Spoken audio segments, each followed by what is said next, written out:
A troubling trend has emerged. Nico and Jerry have been figured out after Indiana's thumping of UCLA.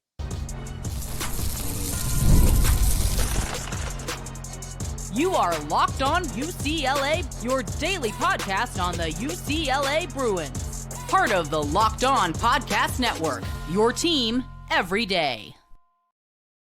Welcome, everybody, to this edition of the Locked On UCLA podcast. I'm your host, Zach Anderson-Yoxsimer. Thanks for making this show your first listen each and every day. It's free wherever it's your podcast, and it's available on YouTube. Like, comment, subscribe, download. Thanks for your support. Welcome back, everydayers, as we go with our Sunday primer about, hey, what did we feel about 24 hours ago? Yeah, disgusting, gross, horrible. It's almost a day and a half now, and it's forgotten.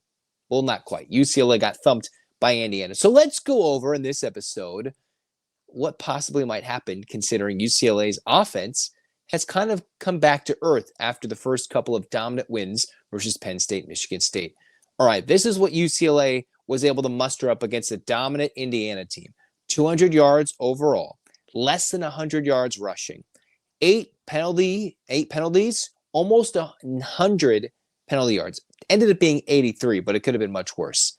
UCLA, 1 for 11 on third downs, more than doubled by Indiana's first down total to UCLA's first down total. Got to the red zone once, 3 turnovers, 2 of which were Nico picks. 1 led to interception, a pick 6 for Indiana, second straight week with the Nico pick 6. And, oh, by the way, 7 tackles for loss and 3 sacks. All right. Those are dominant numbers. All right. So that's the second straight week where Maryland was having UCLA struggle to move the ball down the field until the final 2 full complete drives by Jerry and Nico to put the Bruins on top over Maryland. Now, coming out against Indiana, the Bruins got the ball first. And I wonder if this would have been a better game if UCLA kicked the ball away and went on defense first, considering the Bruins on defense were able to force a turnover. Offensively, though, it was immediately understood when the first play led to a big loss, a sack of Nico, and then Nico threw a pick 6. You're like, oh, this game is already over. Already over, and everybody's like, oh, I couldn't even get my first sip of whatever you were drinking or eating. You couldn't even take that and enjoy a drive of this game without realizing we're sitting through 3 hours of rough UCLA football. This is back to weeks 1 through 4 or 5, if you include the bye in there. All right. When teams, and everybody was joking, UCLA lost the bye week. That's where we're at right now. And unfortunately, where is UCLA headed? They're headed to a bye week. This game puts a big hit on the resume for Jerry Neuheisel and Tim Skipper in terms of what they want to do in competing for their jobs at their current spots for this year for UCLA's interim searches, right? If Tim Skipper wants to be the permanent head coach, you get this game, you can't necessarily lose by 50. Now you're 28-point underdogs, but you lose by 50, and Indiana had their backups in very early, and if it wasn't for a backup throwing a pick, very well could have been 63-6, 70-6 if Indiana really wanted to. And if you're Jerry, obviously a lifelong Bruin, one wonders, is he going to have to go be an offensive coordinator elsewhere before hopefully eventually returning to UCLA in either the same capacity or in a head coaching capacity? And then this, again, is another game where Nico was not good. Not good at all. More incompletions than completions. He had 27 attempts, 13 completions. 2 picks. UCLA fumbled the ball. There was no way for the Bruins to get the ball working on the ground. A lot of this stems from the inability from UCLA to be physical against truly physical teams. Utah ran the ball right down UCLA's throats in week 1. Indiana, much better than Utah, much better than the Utes. They are a true national championship contender, which is crazy to say. Crazy to say in year and a half, 1 year into year 2 with Curt Cignetti, to where he's put them where the program was at the end of 23 to 2025. It's crazy because UCLA, it seemed like, was light years ahead of Indiana. And then all of a sudden, the Bruins have gone down, and then Indiana seems now light years ahead of UCLA, which puts a big emphasis on this coaching committee, this coaching search committee, to hire the right guy. And that's where this Tim Skipper debate is going to get really dicey. It's going to get really competitive and intriguing down the rest of the way. The Bruins have to look so much better, discipline-wise, offensively, every which way against Ohio State. Yes, I know they play Nebraska first, but the signature game out there to keep everybody's jobs is the Ohio State game, because you have to go out there and be competitive. To win it can secure it, and we can forget about the Indiana game. To be competitive keeps Tim Skipper in the conversation. That's why I keep throwing out different names, like obviously Clark Lee. You don't know if Clark Lee is going to come to UCLA, but you have to keep an open mind. Whether it is Tim Skipper staying at UCLA or it's UCLA going in a different direction. Now, for Jerry Neuheisel, these next couple of weeks, adjustments are going to be important because they went from implementing an offensive game plan in a couple of days to having a superior head coach to most in college football who just studied the game plan from UCLA's previous 3 weeks. That just led to an absolute demolishing. Well, the part that UCLA was been able to overcome, the inability to block people up front, to block the opposition. Now, Indiana, a lot of exotic blitzes. They were still missing one of their key players in Kellen White. Aiden Fisher, after a second play pick six, was banged up for quite a bit of this game. That's the depth that UCLA lacks compared to an Indiana. That, yes, while it started with 3 stars and it started with the Curtis Rourke, then they went out and got one of the best transfer QBs in Fernando Mendoza.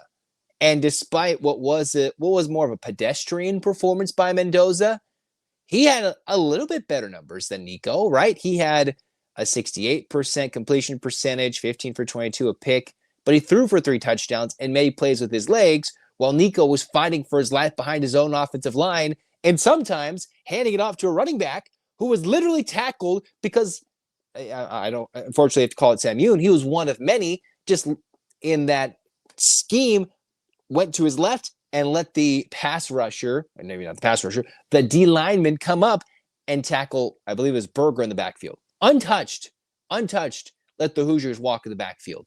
That's where the lack of communication and the absolute dominance by this Indiana team just kind of shell-shocked everybody. The good vibes that went from, oh, maybe the dream ride, get to the Big Ten championship game to, oh, yeah, actually, that's what a disciplined, well-coached, good football team is. Not good, great football team is. Those are few and far between in 2025.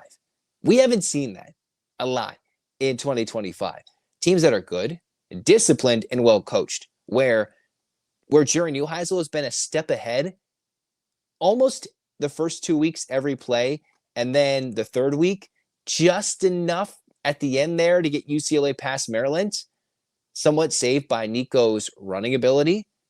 That wasn't the case. The Bruins weren't a step ahead. They had inferior players. And once again, the discipline was an issue. Now, if you're in a raucous road environment like Indiana has turned itself to be when you go to Memorial Stadium in Bloomington, then yeah, okay, sometimes you can deal with a couple of false starts, one hold. But 83 yards of penalty yardage is something that Tim Skipper is going to have to try and fix. Because then he can point to clear things. Successes in the locker room, yes, such as cleaning up the locker room. Successes on the field, the little wins, like cleaning up the lack of discipline, which is one of the pillars this UCLA program had coming in under Deshaun Foster. Now, Tim Skipper might not use those same words, but discipline is always going to be on a coach's mind. Football, any sport, cleaning up the lack of discipline in game is a huge thing. Now, it tends to be an offensive line issue, or in this case, a defensive pass interference, whatever it might be in your mind. The Bruins are continually making the same mistakes, a lot of which on the O-line. Now, while the Bruins can try and fix that in the portal, regain what they've been losing in recruiting, and fix it hopefully by the time the high school commits all sign for their 2026 destinations, then UCLA can fix, all right, maybe they've just had a subpar offensive line these last couple of years, and once we actually get recruits, guys in the portal, things can change, and it's been Jerry's wizardry to keep UCLA ahead of the game the last couple of weeks. But to earn these jobs, for Nico to wow people, he's got to fit these passes into windows that were almost non-existent against Indiana. There weren't a lot of open receivers. So what Jerry had been able to do was give Nico open players to throw to, and if he had a moment, run past any spy, which there was none against Penn State, make plays with his legs, or largely take more pressure off his shoulders, find anywhere between what was a Javian Thomas, a Berger, an Anthony Frias, earlier in the year, Anthony Woods, all making plays on the grounds to take the pressure off of Nico the last few weeks during UCLA wins. And that just wasn't the case. It just wasn't the case. Nico has sometimes played lights out, and a lot of times it's been a bit of a bummer. Now he's been able to take the hits and come back and answer those questions at the podium. You can't knock him on that. But you can knock him on his sometimes lackluster on-the-field play. And this was one of those weeks where when it came to, you're going to face a dominant coach, a dominant defense with elite scheming, elite blitz packages, and just a team that knew almost everything UCLA was going to run. That's why heading into this game, I was wondering, what's UCLA going to do to mix it up? And it just turned into a fake reverse pass on a punt, on a fake punt reverse pass from Mikey Matthews that led to UCLA giving Indiana the football around midfield. That's what it was. That was the best UCLA could muster up in changing things up. Sometimes you're going to get beat down. By 50 on national television when people were engaged now at the program, that's one of those where now everybody's going to have a hard reset and turn that into, all right, maybe we'll be interested if you get into a bowl game. We won't tune in until UCLA USC. That's what this type of game turns itself into. Unfortunate. Now for the Bruins, they got 2 weeks. Tim Skipper gets to instill more words, instill more principles of discipline, the relentless enthusiasm, because the Bruins still have what they're fighting for in front of them, playing for a bowl game. Now, Washington got a big win over Illinois. Winning at USC will be interesting. Playing Nebraska is an up and down, but hopefully the Bruins can take care of business at the Rose Bowl. And their signature game on the road is still at Ohio State, where the Bruins, if Tim Skipper wants this job as the head coach, which he certainly does, and has certainly done enough to be in the conversation. He hasn't won it over just yet, but enough to be in the conversation. Now's the time. That's the game where you can impress a lot of folks with improvement in a 3-week stretch. A bye week, a game against Nebraska, which has to be a win if you want to get to a bowl game. And then you play Ohio State in Columbus, where they're playing for the 1 seed. They're playing to get to the Big Ten title game, although they showcased last year you don't even need to get to the Big Ten title game to win a national championship. All right. Is Jerry getting figured out? I think Nico and Jerry were simply overmatched. That's what it was. Now, it's been 2 weeks in a row. It is concerning, but you know what's good? They got 2 weeks to prepare for Nebraska, and I think the Bruins can fix it. Now, if it's 3 weeks in a row against Nebraska, you're going to start thinking, all right, UCLA might have to head into a different direction into 2026, or even though this is Jerry's first time calling plays, he's going to have to work on it. And I don't know if UCLA is the place. But after one true clunker against Indiana and a slow build in the Maryland game, okay. But again, all those teams have struggled to get wins in the Big Ten. Penn State, you mix in a Maryland, you put in a Michigan State who lost at home to Michigan this most recent week. Something's got to change, all right? There's a split. There's a divide. It's Tim Skipper should have gotten the job yesterday, and Jerry's the all-time permanent offensive coordinator, to how could you even consider these guys? That's the divide. That's what I see everywhere. In the comments, yes, or no. All right? And finally, after being the guys playing with house money and going for fake punts, going for it on 4th down with reckless abandon, now that you're playing some games with meaning, with the Bruins having won a couple, some of those decisions have to be thought a little bit better. Time management, everything mixed in is going to be even more scrutinized when the Bruins are trying to play for a bowl down the stretch in 2025. Because this one was very rough to watch. The Bruins are figured out. Now, Indiana's done this before to Illinois. Went on the road to Eugene and won. That just doesn't happen overnight. That just doesn't happen when Oregon has a good program going into Eugene and winning. You just don't do that. And Indiana did that. I don't know if in the history of college football you could have put in a million simulations and seen Indiana ever go into Eugene and win. Well, it's possible in 2025. And you know what's possible in 2026 and 27? That with the right head coach, the right mantra, the right portal targets, recruiting strategy, marketing to the fan base, the Bruins could be, I'm not saying the number 2 team in the country in 2 years like Indiana's become, but they can be respected and in a playoff, whether it's a 16 team, a 12 team, a 24 team. I don't know what's going to look like in 2 years, but the Bruins can be competing for a spot instead of starting 0-4 and then fighting for their season's lives in week 5 or 6. All right. That's what the Bruins need to look at going forward.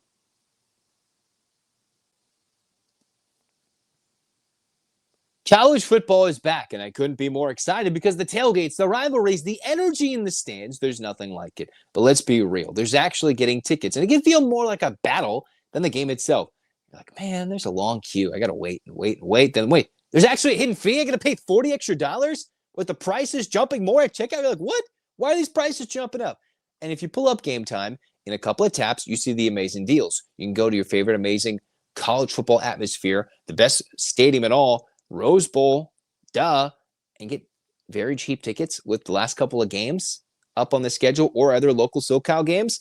Take the guesswork out of buying college football tickets with Game Time. Download the Game Time app, create an account, use the code LOCKEDONCollege for $20 off your first purchase. Terms apply. Again, there's the promo code LOCKEDONCOLLEGE,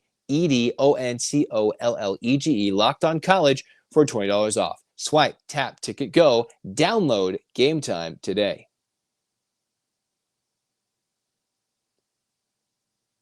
All right, that's going to do it for us here in Locked On UCLA. Let me know, do you think Jerry and the Bruins and Nico Iamaleava are cooked? Have they been cooked, or is Indiana just that good and Maryland threw a different wrinkle the Bruins hadn't seen? The Bruins still beat them, but all right, the Big Ten championship game, the super dream is dead. Dead. Now we're playing for a bowl game, and that would be a success for this UCLA team. The bowl game in 2025 is the NIT, the college basketball crown, if you will, for a Power 4 team. Yet for UCLA, it will represent a successful turnaround in season. All right. And if UCLA can somehow pull off something crazy and get 7 wins, we can get Spencer. We can get Spencer into a Nico jersey. That would be funny to see. Make him eat it. Otherwise, Bruins fans, 8 clap time, baby. And 1, 2, 3, 4, 5, 6, 7, 8. UCLA, fight. This has been Locked On UCLA. Zach signing off. Go Bruins.